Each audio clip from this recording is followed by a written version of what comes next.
अब तक हमारे यहाँ मैंने सीटों का तो ये ऐलान हो चुका है, जो हुआ है वो ऐलान हुआ भी है तो उसमें शामिल है।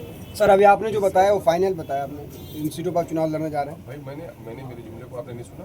अब तक की ये सूची है। अच्छा। और बिहार में 243 सीट फाइनल थी, तो अब तक की ये सूची है। फर्स्ट लिस्ट है, फर्स्ट लिस्ट। गठबंधन को लेकर सर कौन कौन सी पार्टी आपके कॉन्टेक्ट में है? ये बात कबल अचरूक आपको बताना होगा। कुछ बातें कॉन्फिडेंशियल होती है, इंश्योर होती है। जब हमारी बात तय हो जाएगी उसकी सूचना के लिए आपके बगैर कैसे मालूम होगा? सर एनडीए में भी जो है घटक दल है, टिकट को लेकर के जो है मारामारी है, इस तरह का सवाल ये पैदा होता है कि टिकट के लिए करीब करीब सब जगह मारामारी है, लेकिन ये है कि बिहार के आवाम के लिए मारामारी कौन कर रहा है? बिहार के आम जनों की भलाई के लिए मारामारी कौन रहा है? सत्ता की मलाई के लिए तो हर कोई लड़ाई कर रहा है। लेकिन अगर यही चिंता और यही लड़ाई बिहार में भ्रष्टाचार को मिटाने के लिए, अफसरशाही को मिटाने के लिए, गरीब और कमजोर लोगों को इंसाफ दिलाने में करनी चाहिए, ये नहीं कर रहे हैं और ये काम एमआईएम कर रही है। सर एक सवाल, बरेली के मौलाना तनवीर रजा है, इनके घर जो है एक पहले वो कभी लोन लिए थे 35 साल पूर्व, अभी 5,000 रुपये, अब उनको जो है इस्तीफा दिया जा रहा है, घर में पैसा नहीं चुकाएंगे तो उस पर कार्रवाई होगी। ये उत्तर प्रदेश की सरकार। देखिए, उत्तर प्रदेश में जो कुछ भी कर रहे हैं योगी, ये लाकानूनियत की इंतहा है। वो वहाँ पर न डेमोक्रेसी बाकी है, न वहाँ पर कानून का राज है। सुप्रीम कोर्ट ने भी हिदायत की थी कि जब तक कोर्ट के फैसले नहीं हो जाएंगे आप गोजर नहीं चला सकते, लेकिन अदालत के फैसले को भी नहीं मान रहे। ये लोग मनमानापन कर रहे हैं और चूंकि तमाम तर महाज पे, तमाम तर क्षेत्र में बीजेपी नाकाम हो चुकी है, यही एकमात्र वो है कि मुसलमानों को टारगेट करके ये कहीं न कहीं से सांप्रदायिक गुटों को एकजुट करने का प्रयास है। और ये चुन चुन करके मुसलमानों के बड़े बड़े लीडरों को इसने टारगेट किया। अब हमारे धर्म गुरु हैं तौकीर रजा साहब, और किस मामले में किया? आप सब कुछ करें सड़क पर, आप नंगा नाच नाचें सड़क पर, कोई रोक नहीं है। आप सारे कारोबार करें सड़क पर, कोई रोक नहीं है।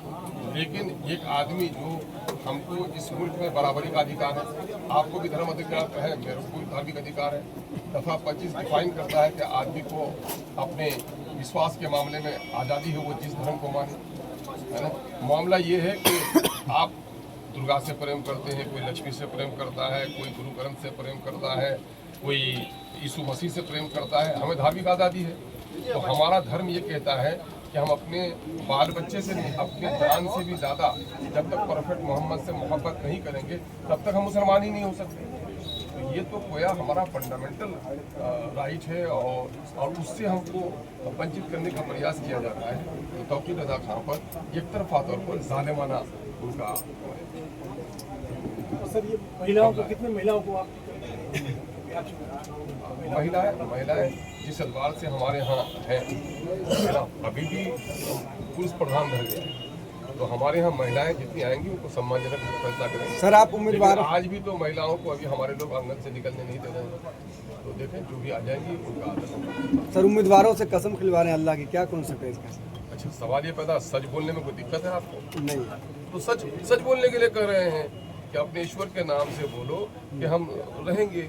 क्योंकि बहुत सारे लोग हैं कि जो बात आगे कुछ कहते हैं, बात को कुछ कहते हैं। तो हम लोग की पार्टी ने कहा कि जो कुछ बोलते हो लिख करके कह दो। तो बोलने में तो उससे बड़ी बड़ी बात बोल देते हैं। कोई तो कहा कि साहब अगर मैं पार्टी को छोड़ दूंगा तो मेरी बीवी को ऐसी, मेरा बच्चा ऐसा। मैंने कहा भैया उसे मत छोड़ो, है ना। मामला ये है कि ईश्वर के नाम पर विश्वास है तो ईश्वर के नाम पर अहद दे लो, पार्टी के साथ दगा होगा मत करना।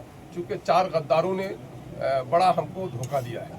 हरचंद के ये काम उन लोगों ने भी किया था। आप इसमें गद्दार कौन होगा, वफादार कौन होगा, अपने वचन पे अहद पे कायम रहने वाला कौन होगा, अपने अहद से कौन फिर पता लग जाएगा। हम लोगों ने कह दिया होशो हवास में हो। पार्टी ने आपको जाके के नहीं कहा कि आप प्रत्याशी बन जाइए, आप अपने तौर पर प्रत्याशी बने हो। पार्टी को इख्तियार हासिल है कि जिसको चाहे टिकट दे, जिसको चाहे न दे।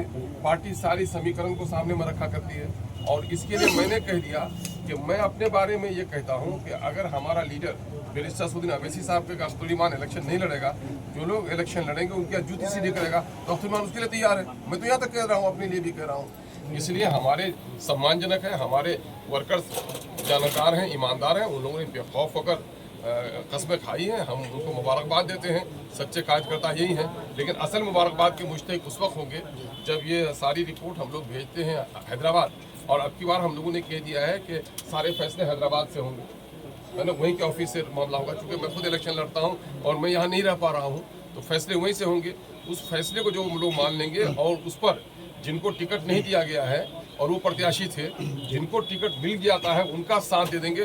तो ऐसे ही लोग MIM के जानेसार और सच्चे साथी होंगे। तमाम पार्टियों सारे सीटों पर आपने घोषणा कर दिया, लेकिन बलरामपुर को लेकर अभी भी सस्पेंस बरकरार है, उस पर क्या कहेंगे? भाई बलरामपुर तो रोजे रोशन की तरह आया है कि वहाँ पर हमारे पिछले दिनों में प्रत्याशी रहे हैं आदिल हसन एडवोकेट साहब, और 2020 में पार्टी में जो ये 5 लोग जीते, उस पूरे कैंपेन के इंचार्ज वो थे और उसकी वजह से उसको इलेक्शन पार्टी ने लड़ने नहीं दिया। वो 2020 में भी लड़ना चाह रहे थे। उस शख्स ने उसको कुर्बानी दी है। पार्टी उसके इस कुर्बानी को याद रख रही है और ये आदिल साहब फैसला करेंगे। बलरामपुर का ऐलान हो गया है, चूंकि नियमित तौर पर टिकट का ऐलान किसके नाम से होगा ये हमारे बैरिस्टर सुदीन अवैसी साहब को करना है, लेकिन मैं बिहार सदर होने की हैसियत से ये उम्मीद करता हूं कि हमारे बैरिस्टर सुदीन अवैसी साहब आदिल साहब के मसूरे ही से वहाँ साहब काम करेंगे।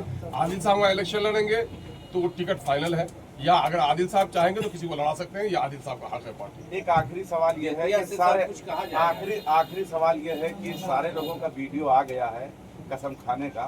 सोशल मीडिया पर लोग सवाल पूछ रहे हैं कि अख्तरुल ईमान और आदिल हसन का अभी तक वीडियो नहीं आया। नहीं, हम लोग का भी आ जाएगा। हम लोगों का चूँकि पहले से भी लिया जा चुका है, और आप तो ऐसे ही कह रहे हैं कि भाई सब लोगों ने वो नियत बांध ली है। इमाम साहब का कहाँ मामला? सर मैं इमाम हूँ, मेरे बारे में क्या पार्टी के जो पदाधिकारी पहले हैं, मैं तो हलफ दिलवाने वालों में हूँ, है ना, मैं तो हलफ दिलवाने वाले में। और काम दोनों से ईमान। और आपको ये नहीं लगा कि मैंने कितना बड़ा हल्फ लिया कि मेरे पार्टी का सदर अगर ये कहेगा कि अख्तरुल ईमान को इलेक्शन नहीं लड़ना है, जो इलेक्शन लड़ेगा उसकी जूतियां सीधी करना है, इससे भी बड़ा कुछ होगा क्या?